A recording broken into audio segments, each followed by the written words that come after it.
ഏകതാ വന്ദിച്ചു സൗമിത്രി സസ്പൃഹം രാഘവനോടു ചോദിച്ചരുളീടിനാൻ.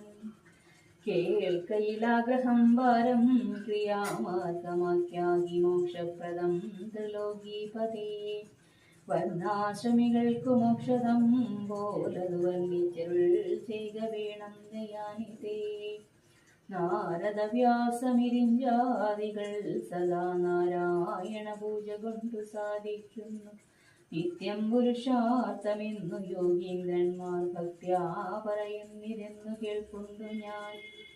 ഭക്തനായി ദാസനായുള്ളോരടിയനു മുക്തിപ്രദമുപദേശിച്ചരുളണം.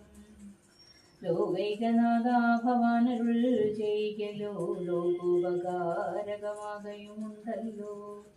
ലക്ഷ്മണനേവമുണർത്തിച്ച നേരത്തു ദർശനേ ശ്രീരാമദേവനുമരുൾ ചെയ്തു. കേൾക്കനീയെങ്കിൽ പൂജാവിധാനത്തിലോർക്കിലവസാനമില്ലെന്നറിക നീ.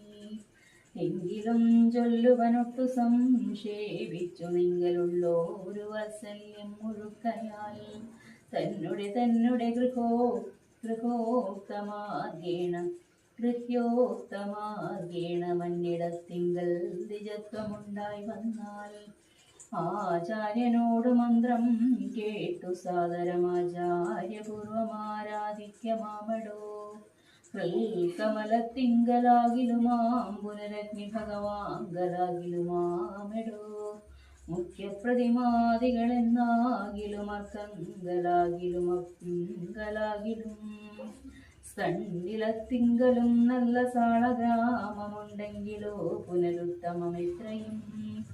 വേദതന്ത്രോക്തങ്ങളായ മന്ത്രങ്ങൾ കൊണ്ടാതരാൽ ലേപനാദി വിധി വഴി കാലേ കുളിക്ക വേണം ദേഹശുദ്ധയെ മൂലമറിഞ്ഞു.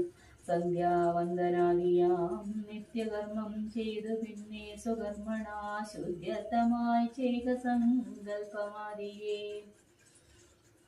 ആചാര്യനായതു ഞാനെന്നു കൽപ്പിച്ചു പൂജിക്ക ഭക്തിയോടെ ദിവസം പ്രതി. സ്നാപനം ചെയ്ക ശിലയാം പ്രതിമാസു ശോഭനാർത്ഥം ചെയ്ക വേണം പ്രമാർജനം. ഗന്ധപുഷ്പാദ്യങ്ങൾ കൊണ്ടു പൂജിപ്പവൻ ചിന്തിച്ചതൊക്കെ ലഭിക്കുമറിക നീ.